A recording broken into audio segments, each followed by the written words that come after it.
Bom, o nosso assunto hoje é sobre cigarros eletrônicos. Ele surgiu primeiramente, como uma alternativa para o tratamento do tabagismo. Vale lembrar que as alternativas com evidências científicas e mais utilizadas são uma combinação de terapias de reposição de nicotina, seja com adesivo, seja com gomas, a bupropiona, que é um antidepressivo que tem o poder de diminuir a vontade de fumar, associado com as terapias cognitivas comportamentais. Essa composição, essa associação de técnicas medicamentosas e terapias, elas foram mais eficazes na abstinência do fumo. O cigarro eletrônico ele foi inventado por um chinês, ele próprio inventou o cigarro para ele parar de fumar. E, na época, acabou dando certo. Nos anos 2000, principalmente 2010, 10 anos atrás, começou a ser empregado em larga escala nos Estados Unidos. E, ao longo do tempo, ele foi se modificando de um aparelho onde se imitava um cigarro e ali o cartucho oferecia uma quantidade já programada de nicotina, ele se modificou para um outro modelo, onde se podia variar a quantidade de nicotina através de outros tipos de cartuchos. Até que chegou na terceira geração foi dos vaporizadores. E esses, então, vaporizadores, foram responsáveis principalmente por uma febre de consumo entre jovens americanos. Seu consumo, no penúltimo levantamento feito nos Estados Unidos, em 2017, ele, entre jovens abaixo de 18 anos, ele tinha aumentado de 12% para mais ou menos 20%. Então foi uma grande escalada. Em algumas turmas do ensino secundário, ele chegou a aumentar 72% do consumo. Por quê? Esses vaporizadores, eles tinham um atrativo a mais. Ele é composto, ele é multicolorido, como a gente pode ver na figura.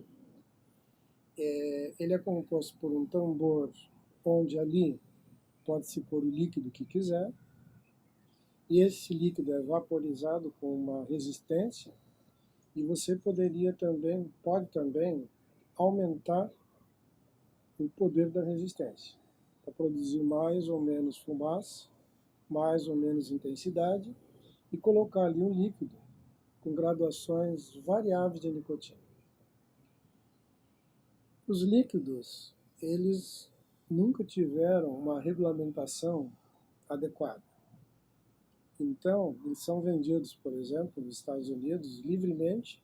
Atualmente, então, começou uma campanha de proibição. Foi vendido na internet, em larga escala. No Brasil, eles não são permitidos e são consumidos largamente. E não se tem controle sobre o conteúdo desses líquidos. Teoricamente, os líquidos adequados para se vaporizar e parar de fumar, eles continham nicotina, propileno-glicol e glicerol. Essas substâncias são responsáveis por produzir a fumaça, o propileno-glicol principalmente, e o glicerol para amenizar a irritação na garganta.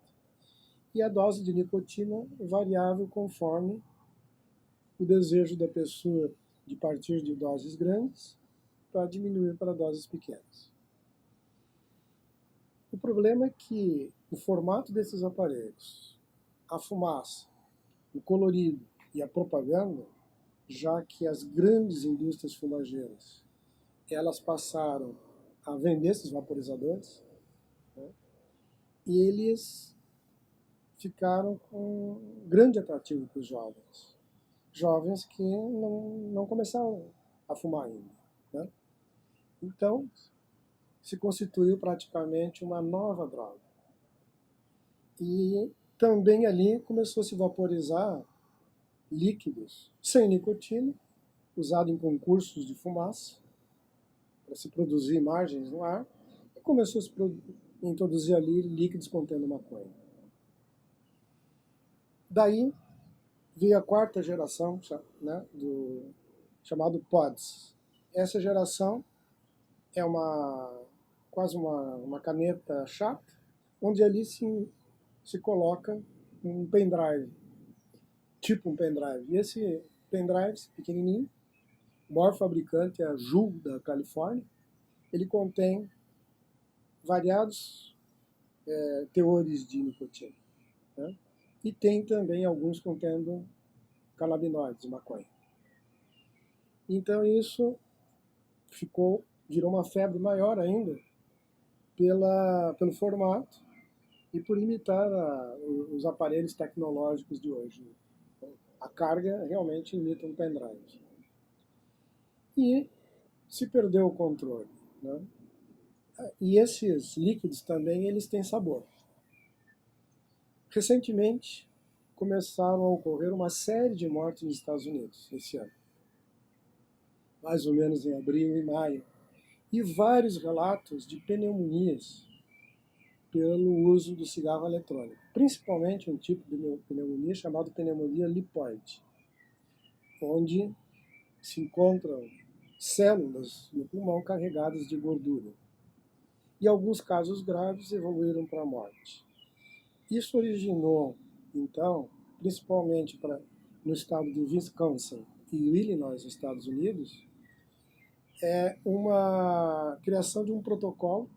Esse trabalho foi publicado agora no New England of Medicine, em setembro. E esse trabalho da turma de Illinois e Wisconsin originou, então, toda uma vigilância epidemiológica nos Estados Unidos. E eles estudaram 53 casos de uso de cigarro eletrônico e pneumonia. Os casos foram graves, né? E o que preocupou mais é que nas primeiras pneumonias se acreditava que era simplesmente devido à presença da maconha junto com uma vitamina, né? E que a ingestão, a vaporização desses produtos ocasionaram a pneumonia. Nesse trabalho, 17% das pessoas não havia utilizado produtos com maconha, só com nicotina. A maioria tinha usado com maconha, 83%, e alguns maconha e nicotina. Então esse estudo ele conseguiu identificar uma síndrome produzida por esse produto, onde se aparece uma imagem com um tipo vidro fosco, que se chama, uma imagem opaca. Os casos foram, a maioria, para a unidade de terapia intensiva, aconteceram mortes, né? E a recuperação se deu com o uso de glicocorticoides em altas doses, dos casos que foram para a recuperação.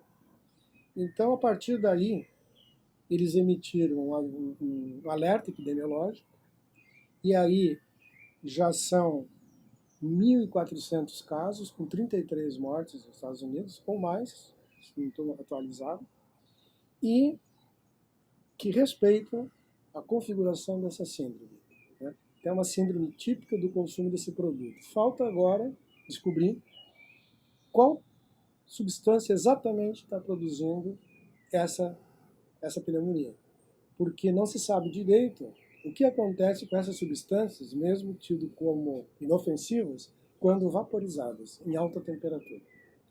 Então, a recomendação é que as pessoas optem por outro tipo de produto para parar de fumar, que não utilize cigarros eletrônicos. A Califórnia proibiu e o governo americano também está proibindo a introdução de sabores.